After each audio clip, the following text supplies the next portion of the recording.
First contact and fatal mistakes. The vastness of space stretched endlessly before Grand Admiral Zexthor of the Kralaxian Empire as he stood aboard the command deck of his flagship, the Celestial Dominance. His silver-scaled skin reflected the soft blue glow of the holographic displays surrounding him, each one showing the impressive might of his expansion fleet. 300 warships, the pride of the Empire, moved in perfect formation through the darkness between stars. For 6 centuries, the Kralaxians had expanded their territory unopposed. Lesser species fell before them or pledged allegiance without resistance. Their technological superiority was absolute, their tactical doctrine flawless, or so they believed. Grand Admiral, First Officer Kelvin's voice carried across the bridge, her dual-throated vocal cords creating the characteristic harmonic tones of their species. Our forward scouts have detected an artificial structure at the edge of this system. Zexthor's vertical pupils contracted with interest. Classification: unknown design. Approximately 3 kilometers in length. Energy signatures suggest it's some form of defensive installation. The Grand Admiral's mandibles clicked in amusement. Another primitive species attempting to guard their territory with outdated technology. Show me. The main display shifted, revealing an angular structure floating against the backdrop of stars. Its design was utilitarian, lacking the elegant curves and biological influences of Kralaxian architecture. Various protrusions that could only be weapon emplacements dotted its surface, and a steady energy signature pulsed from its core. Life signs? Zexthor inquired. Minimal. Perhaps 100 organisms, Kelvin reported. The structure appears to be largely automated. The Grand Admiral's 4 arms moved in the gesture of dismissal. A single automated outpost with a skeleton crew. Hardly worth our attention. Send the Righteous Claw to destroy it. 1 ship should be more than sufficient. By your command, Kelvin responded, relaying the orders. The Righteous Claw, a sleek destroyer nearly 1 kilometer in length, broke formation and approached the human structure. Its weapon systems powered up, purple energy coursing along its hull as it prepared to fire its main cannon. That's when everything changed. The primitive station suddenly blazed with activity. Before the Righteous Claw could fire, dozens of small objects launched from hidden bays along the station's surface. The Kralaxian sensors identified them as missiles, but their energy signatures were unlike anything in their database. Defensive fire. The Righteous Claw's captain ordered, but the missiles were moving too fast, their trajectories too erratic. They seemed to anticipate the destroyer's point defense fire, adjusting their courses in ways that defied physical limitations. The first missile struck the Righteous Claw's shields. Instead of detonating conventionally, it created a localized distortion in space-time itself. The shield generators, designed to defend against energy and kinetic weapons, were useless against this fundamental warping of reality. 3 more missiles hit in rapid succession, each one tearing holes in space around the ship. In the span of 30 seconds, the proud Kralaxian destroyer was torn apart, its pieces scattered across different planes of existence. Silence fell over the Celestial Dominance's bridge.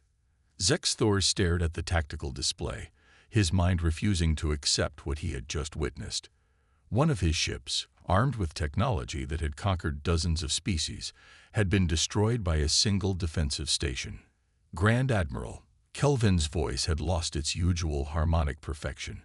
We're detecting energy buildups from the station. It's charging something massive.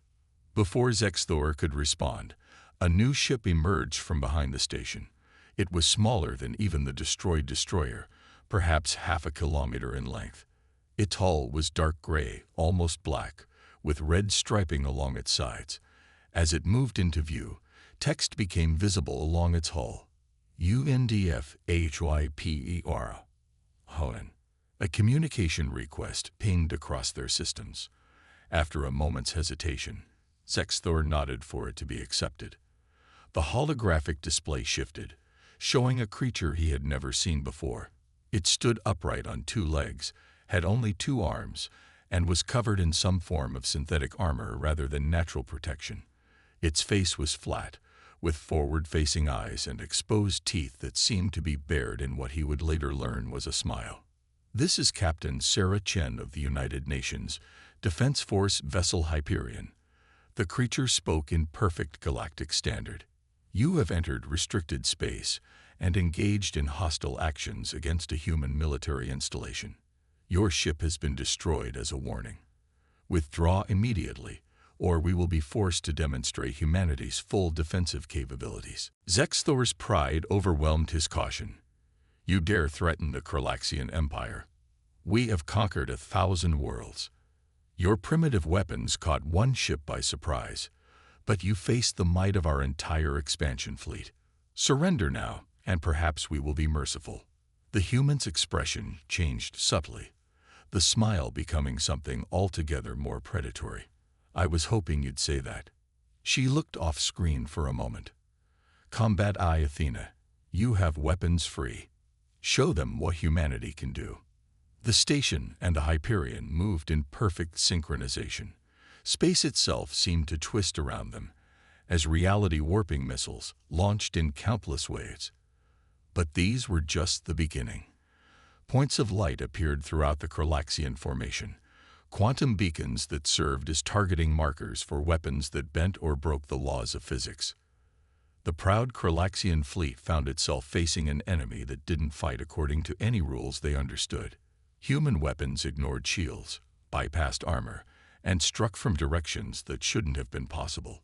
The Hyperion itself seemed to be everywhere and nowhere, appearing in one location to deliver a devastating strike, then quantum shifting to another position before counter-fire could find it.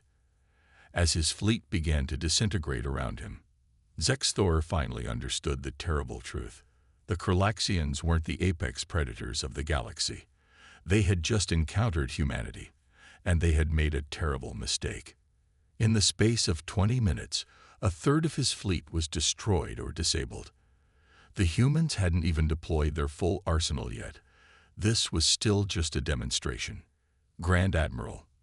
Helven's voice was barely a whisper. "We're detecting multiple quantum signatures. More human ships are arriving." Zexthor looked at his tactical display, watching as new contacts appeared. Each one was different, specialized, carrying weapons and defenses his sensors couldn't even classify. The humans hadn't been fighting with their full strength. They had been analyzing Kralaxian capabilities, adapting their tactics, and preparing a killing blow. For the first time in his long career, Grand Admiral Zexthor gave the order to retreat. As his remaining ships fled through hyperspace, he knew that the galaxy had changed forever. The Kralaxian Empire had finally met its match, and the age of easy conquest was over. Humanity had arrived on the galactic stage, and they had announced their presence with a demonstration that would never be forgotten. The price of pride. The Kralaxian High Command Chamber was silent as Grand Admiral Zexthor's report concluded. 19 of the Empire's most powerful leaders sat in their ceremonial seats, their silver scales dulled by the gravity of the situation. The loss of a third of their expansion fleet to a single human outpost and warship had shaken the Empire to its core. High Commander Vexel, the eldest of their species and leader of the Empire for 3 centuries, finally broke the silence. "You suggest these humans possess technology that violates fundamental laws of physics." "Not violates," Zexthor corrected carefully. "They appear to have discovered laws we didn't know existed. Their weapons don't break reality. They use it in ways we never imagined possible." The chamber's holographic displays showed footage from the battle. The human ship Hyperion seemed to dance between dimensions, striking from impossible angles. Their missiles bent space itself, turning the most advanced Kralaxian shields into useless light shows. "Then we will adapt," declared War Minister Kraltex, her scales flushing with aggressive colors. "Deploy the reserve fleets. We will show these humans the true might of the Kralaxian Empire." Before anyone could respond, a young Abe burst into the chamber, a breach of protocol so severe that execution was the traditional punishment. But her words froze everyone in place. "The humans, they're here." A fleet just appeared in orbit around Krelax Prime. The chamber erupted in chaos as displays shifted to show the space above their homeworld. 20 human vessels hung in perfect formation, their dark hulls stark against the golden light of the Galaxian sun.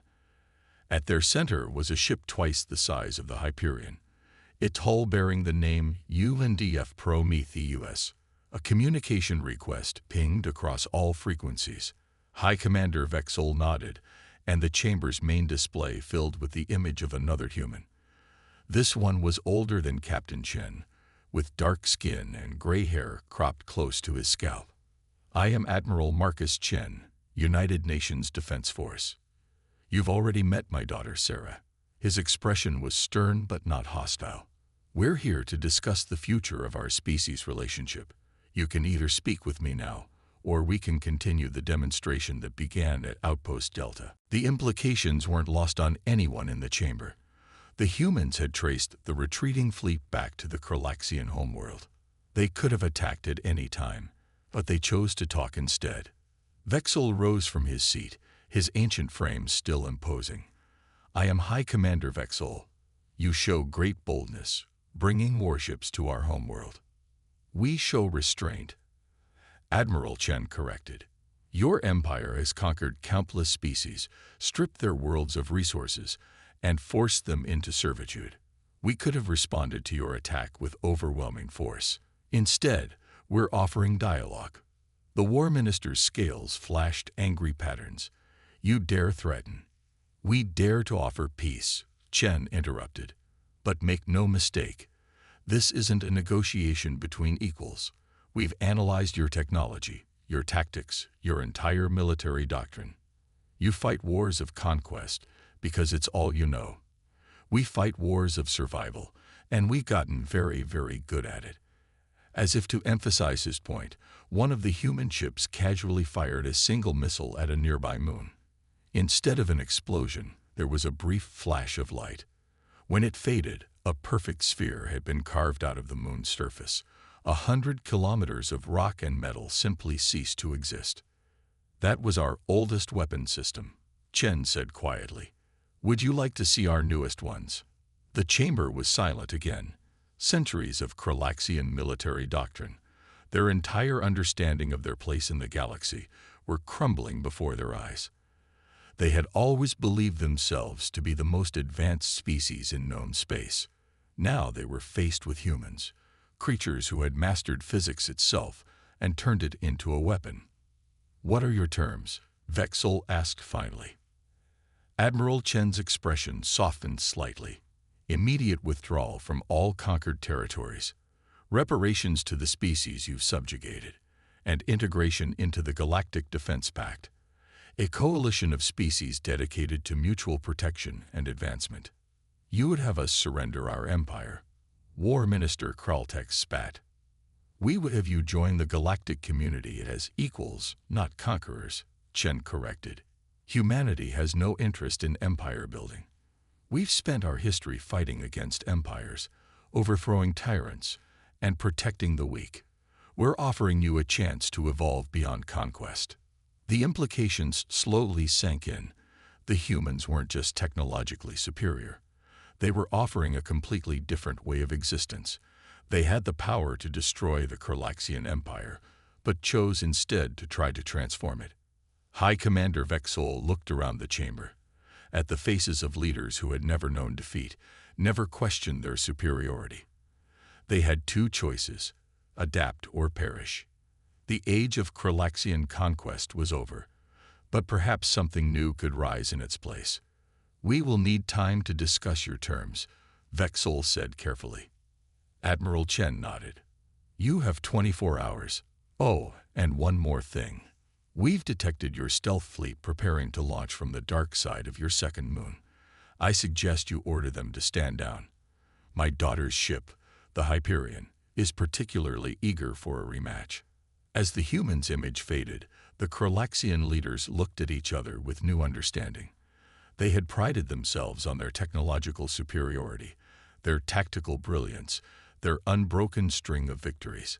But they had just encountered a species that made them look like children playing at war.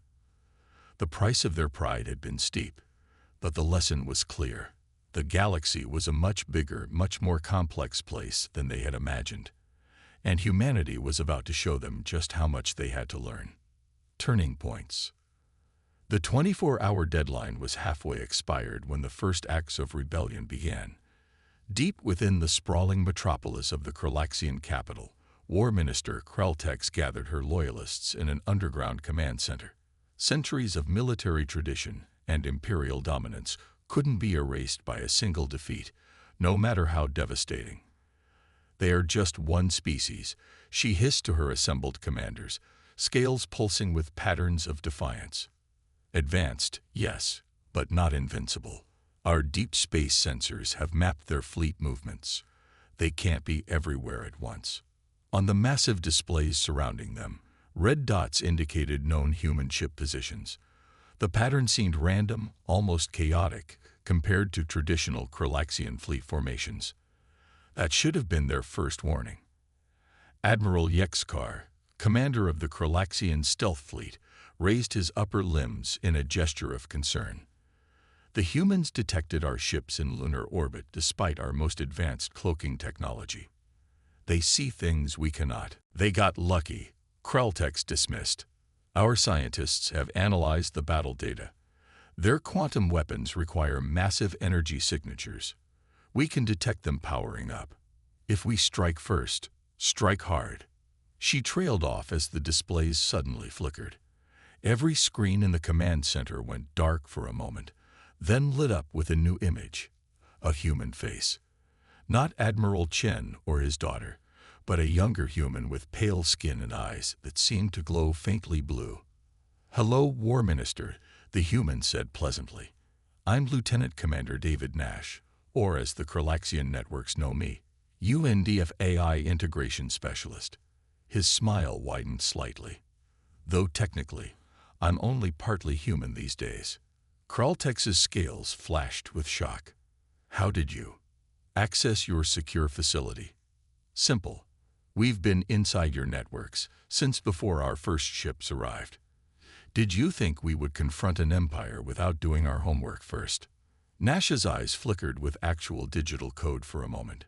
"Your entire civilization runs on quantum processors based on technology you stole from the Centaurians 3 centuries ago. Honestly, you didn't even improve it much." The implications hit Kraltex like a physical blow. The humans hadn't just defeated their fleet. They had compromised their entire infrastructure, every security system, every military network, every piece of technology that made their empire function. "Your desire to resist is understandable," Nash continued, his tone almost gentle. "Your species has never known anything but conquest and dominance. But humanity's greatest strength isn't our technology. It's our ability to imagine different futures and work to make them real." The displays shifted again, showing images from Earth's history. Humans fighting other humans, devastating wars, but also moments of peace, of cooperation, of species-wide achievements that transcended conflict. "We're not here to destroy you," Nash explained. "We're not even here to humiliate you. We're here because every species deserves the chance to be more than what history made them. Even conquerors can learn to build instead of destroy." Before Kraltex could respond, new alerts flashed across the displays. Throughout the Kralaxian Empire, on every conquered world, automated systems were activating. But instead of weapons, they were communications arrays, broadcasting a simple message to every subjugated species: freedom. "Your empire was built on stolen technology and borrowed power," Nash said. "But your species has potential for so much more. The question is, are you brave enough to discover what that might be?" In orbit, aboard the UNDF Prometheus, Admiral Chen watched multiple holographic displays tracking events across Kralaxian space. His daughter's ship, the Hyperion, led a task force ensuring none of the liberated worlds fell into chaos. Other human vessels maintained their positions around Kralax Prime, their presence both a warning and a promise. "Status report," he commanded. Captain Sarah Chen's image appeared on one display. "The Centaurians have reclaimed their homeworld. Their quantum expertise is already proving invaluable in helping other species adapt to independence. The Valrathi are organizing a provisional government. The Arxer are. She smiled slightly. Well, they're being Arxer, but they're doing it freely now. And the War Minister's rebellion. Lieutenant Commander Nash has the situation well in hand. Having a human-AI hybrid who can interface directly with their networks is proving quite effective at preventing violence. Admiral Chen nodded. When humanity had first discovered how to merge human consciousness with artificial intelligence, many had feared it would be their downfall. Instead, it had become one of their greatest strengths, the perfect blend of human creativity and machine precision. Sir, another officer interrupted, we're receiving a transmission from the High Command Chamber. They're ready to announce their decision. The main display shifted to show High Commander Vexol. The ancient Kralaxian looked tired, but there was something new in his bearing. A kind of dignity that came from choice rather than assumed superiority. We accept your terms, he said simply. The Kralaxian Empire will join your Galactic Defense Pact. We will make reparations to those we have wronged. And he paused, mandibles clicking softly. We request your assistance in learning how to be something other than conquerors. Admiral Chen allowed himself a small smile. That, High Commander, is the most important step your species has ever taken. Welcome to the future. Evolution. 6 months after the fall of the Kralaxian Empire, the capital world of Krelax Prime had transformed.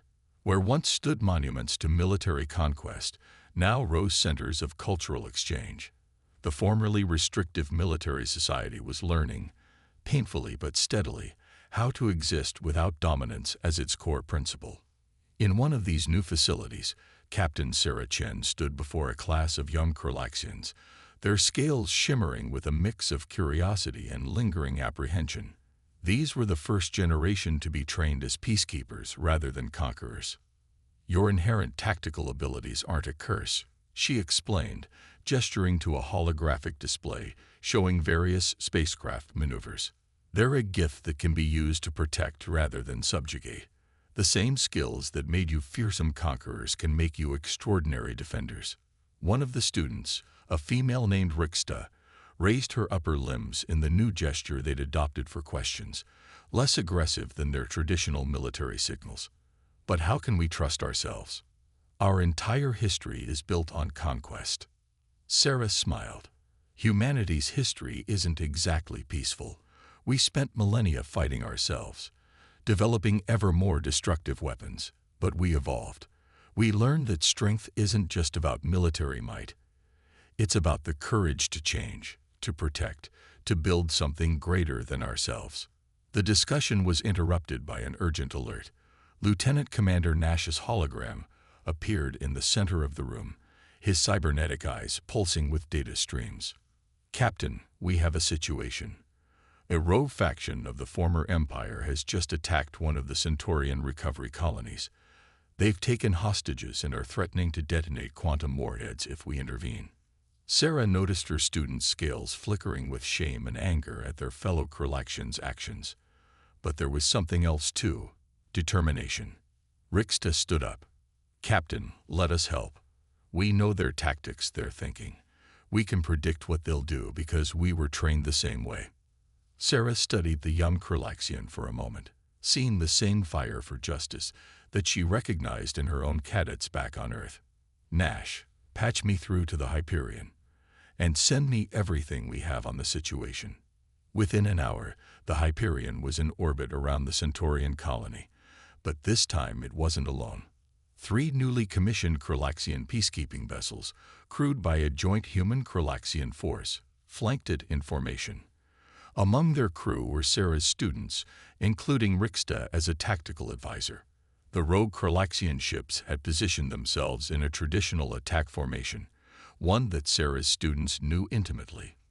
What the rogues didn't expect was how that formation could be countered by their own species' tactical knowledge combined with human quantum technology. They'll expect us to target their lead ship, Rixta explained during the tactical briefing. In traditional Kralaxian doctrine, this would force the secondary ships to advance. But if we use your quantum displacement technology here and here, her claws traced patterns on the tactical display that made perfect sense to the human officers. It was elegant, efficient, and most importantly, designed to minimize casualties on both sides. The operation that followed became a template for future peacekeeping missions. The human ship's quantum technology, guided by Galaxian tactical insight, created a containment field that the rogues couldn't predict or counter. The Centaurian hostages were evacuated through precisely calculated quantum corridors, while the rogue ships found themselves trapped in a web of spatial distortions that rendered their weapons useless. What could have been a bloody battle became a masterclass in precision peacekeeping. The rogue Galaxians, expecting either overwhelming force or hesitant negotiation, were completely unprepared for this hybrid approach that turned their own tactical doctrine against them. In the aftermath, as the rogue crews were taken into custody, Sarah watched Rixta coordinating with human officers, her scales glowing with pride not from victory in battle, but from lives saved. "You were right," Rixta said later, as they watched the Centaurian families being reunited. "Our abilities aren't just for war. Today we used everything we knew about fighting to prevent a fight." Sarah nodded. "That's the real evolution. Not just learning new tactics, but finding new ways to use old strengths. Humanity didn't help your species by making you more like us. We helped by showing you how to be the best version of yourselves." On the Hyperion's bridge, Sarah composed her report to her father. The incident would be recorded not just as a successful peacekeeping operation, but as the first true test of the new paradigm. Former conquerors learning to be protectors, traditional enemies becoming allies, and the promise of a galaxy where strength meant more than just military power. The transformation of the Galaxians was far from complete, but today had proven it was possible. As Sarah looked out at the stars, she wondered how many other species out there needed to learn the same lesson. That true power lay not in domination, but in the courage to change. Legacy. 1 year to the day after humanity's first encounter with the Galaxian Empire, the Great Hall of the Galactic Defense Pact headquarters on neutral Centaurian space played host to an unprecedented gathering. Representatives from 27 species filled the chamber, former conquerors and conquered alike, now bound together by something stronger than force. Admiral Marcus Chen stood at the podium, his dress uniform gleaming under the artificial light. Before him, the assembled delegates represented the most dramatic shift in galactic politics in recorded history.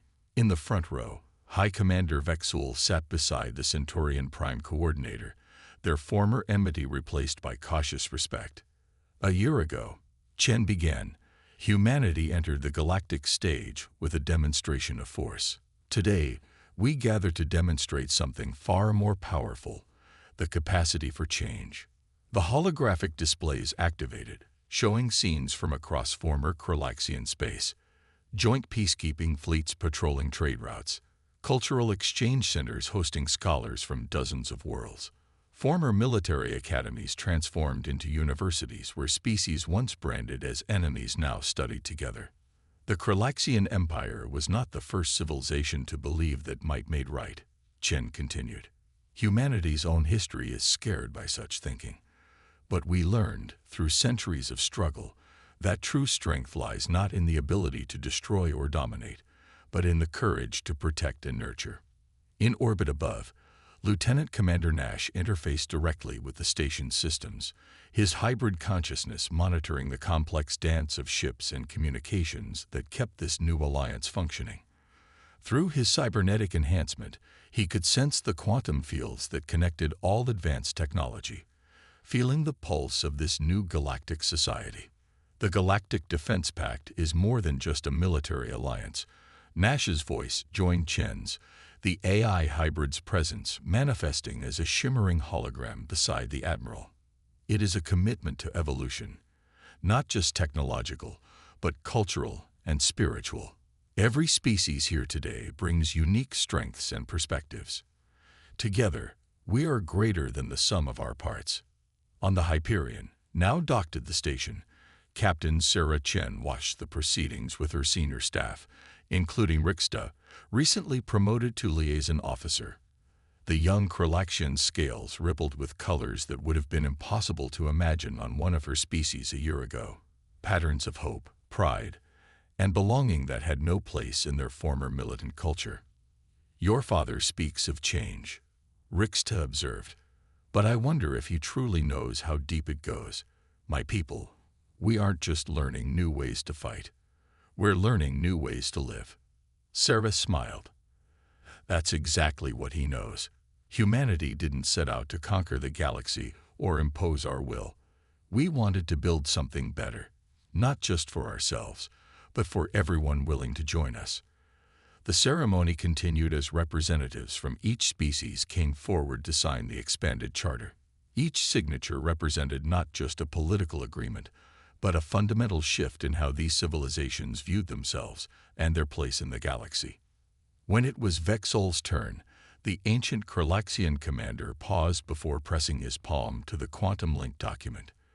A year ago, he spoke, his voice carrying across the chamber. "I believe my species had reached the pinnacle of evolution. We were conquerors, undefeated, supreme." He turned to face the assembly.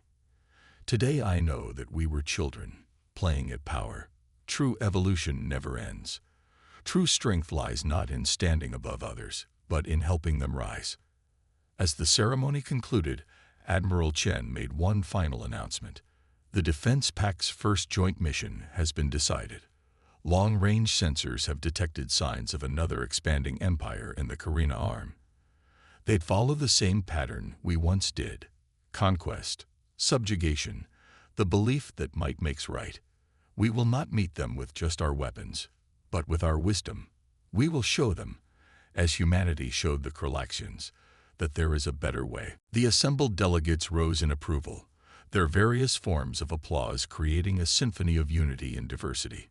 In orbit, the combined fleet of the Defense Pact assembled. Human quantum ships flying alongside Kralaxian cruisers, Centaurian science vessels, and dozens of other designs, each contributing their unique strengths to the whole. On the Hyperion's bridge, Sarah Chen gave the order to move out. As her ship took its place in the formation, she reflected on how far they'd all come. Humanity had entered the galactic stage expecting to find enemies. Instead, they had found the opportunity to forge something unprecedented. A coalition of species united not by force or fear, but by the shared commitment to being better tomorrow than they were today. The fleet jumped to quantum space, their combined signatures creating a light show visible across 3 sectors. They carried with them not just advanced weapons and technology, but something far more powerful, the proof that even the most warlike species could change, that strength could serve protection rather than dominion, and that the greatest victories were won not through conquest, but through the courage to imagine and build a better future. The legacy of humanity's first contact would echo through the galaxy for generations to come, not as a tale of military might, but as proof that true power lay in the ability to transform enemies into allies, and the wisdom to know that evolution never truly ends. In the vast darkness between the stars, the fleet moved forward, carrying with them the most powerful weapon ever devised.